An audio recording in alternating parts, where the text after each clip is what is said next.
Hi, it's Hazel and welcome to my channel, Hazel and Aka Design. This video is coming to you from my timeshare in Canmore. It is Monday afternoon.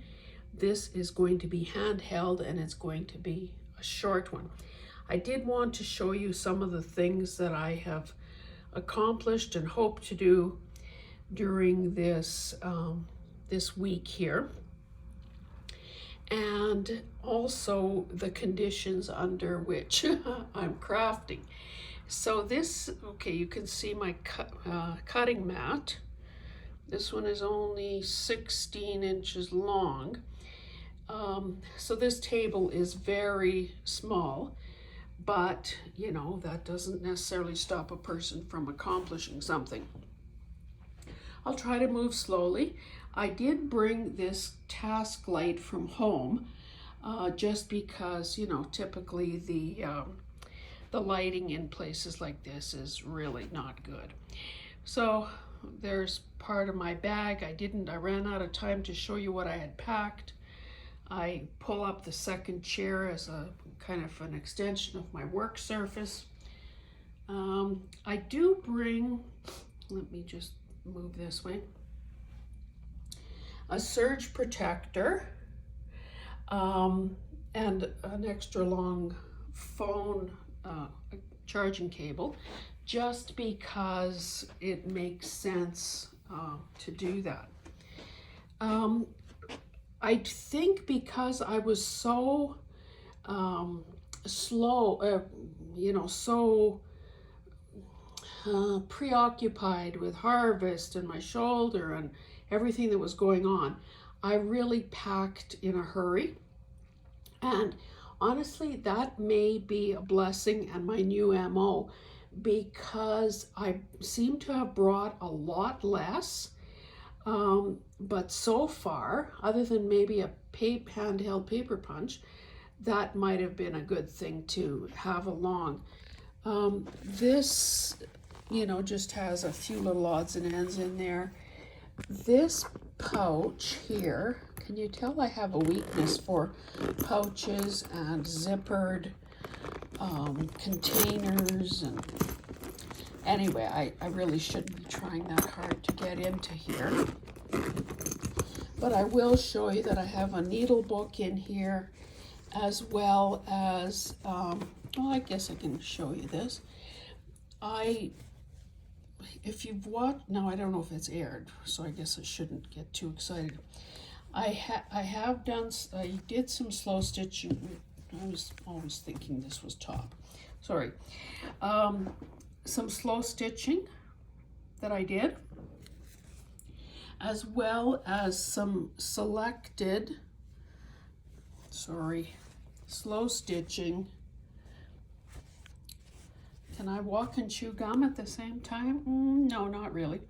So you can see I've done some stitching here. Now these fabrics, which are part of a Christmas runner, you know, again, the placement, there's going to be small journal covers, so the placement is a bit of a wild card at this point, because of course I didn't bring the covers with me. So I've done different amounts of and styles of stitching on each one. So I have 4 of them. Oh, I've got a stray thread here. So I guess I just decided I don't want to do more that might turn out to be in the wrong place. So I made a good start on that, and I also found that I had to do it either, well, ideally midday, like right about now, when the light is the best, because again, you know, you kind of want to be able to see what you're doing. I'll just slowly pan over to the bed. There's just a view outside. So what I did, because I have been working for a while and have that small area, I did pre-sort my or resort the stuff that I brought, made piles,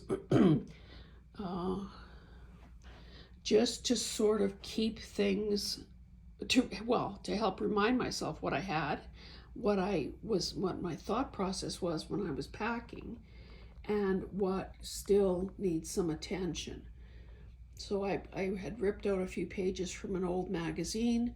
I think it was 1952 or something.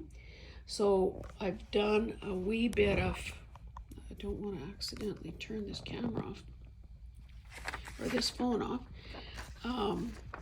I've done some fussy cutting, did some napkin work.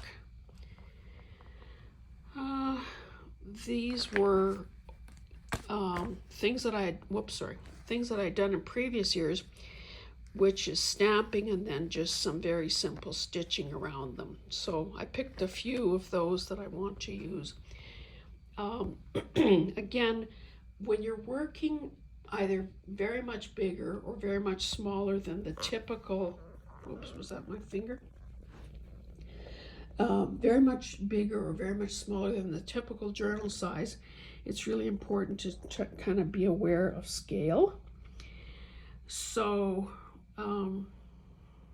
yeah, over here I have a bunch of papers. So some of that is dyed paper, some of that is wallpaper, some of that is digitals, some is gift wrap. I brought a few odds and ends of fabric and lace. This whole pile, which is maybe bigger than I should have brought, are pages for backing things. So I guess I must have intended to back a lot of stuff. Now, I don't know if I probably won't hand sew these fabric flips, so I just have them grouped and ready to use to stitch once I get home. I don't know that there's really anything else I want to tell you or show you, but I did want to touch base with you to let you know that, as always, I'm thinking about you, my friends, my viewers, my subscribers, my partners in crime, and to let you know, well, maybe you've heard or haven't heard, that we finally did finish harvest, for better or worse. My husband had a bit of a mishap with the roll-up tarp on the grain trailer, so that got grabbed by the wind and mangled. So that's going to be about a $5,000 incident. Luckily we have some insurance, but a pretty hefty, deductible. So yeah, the beat goes on. His pickup has been at a mechanic's for several days now. Nobody seems to know why the engine keeps running even when the key is turned off, so there's always that.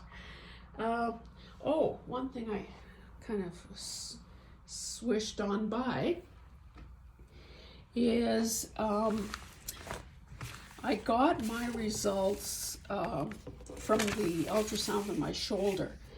Now, the good news is I don't have a torn rotator cuff. The bad news is,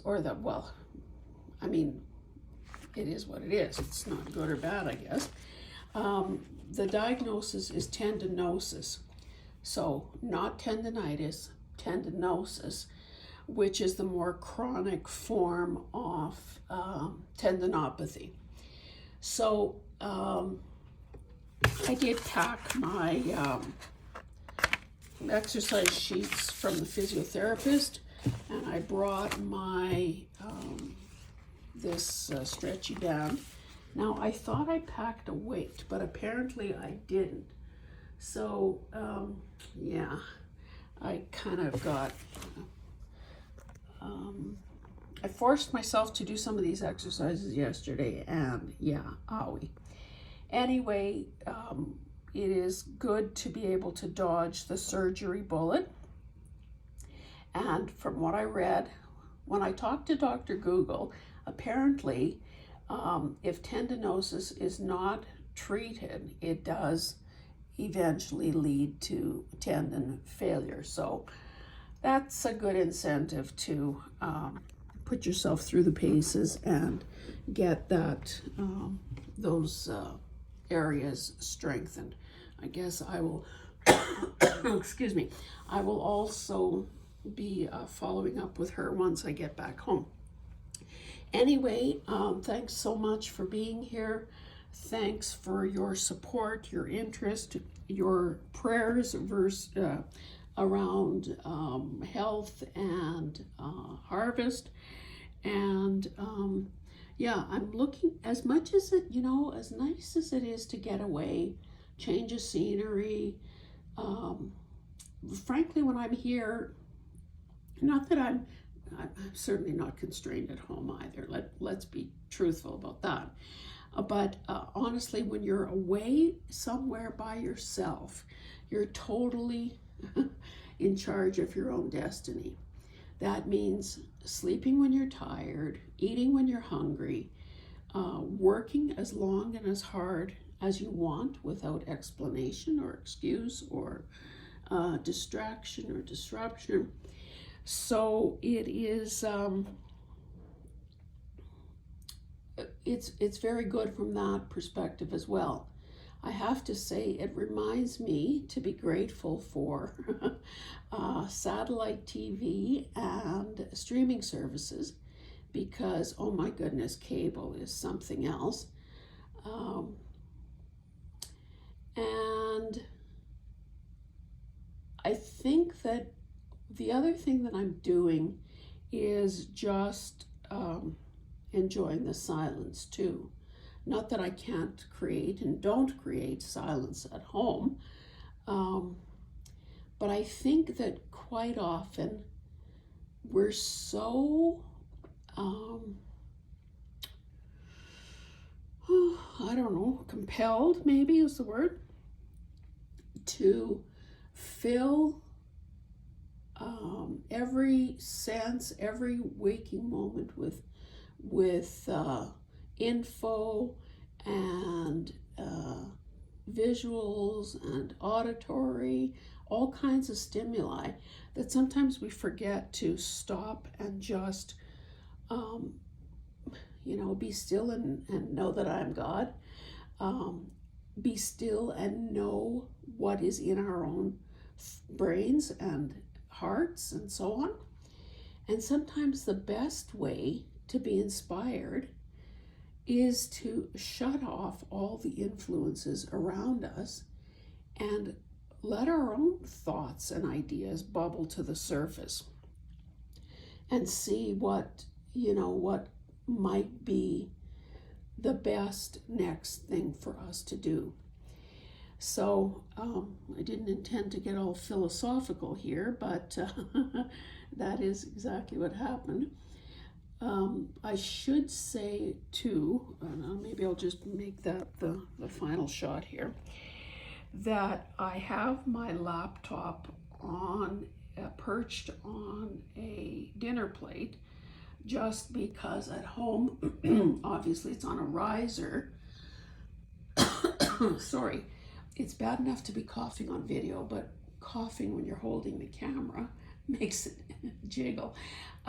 Anyway, what I was saying is, we do need to, excuse me, haven't talked to anybody for a few days, and my voice is gone.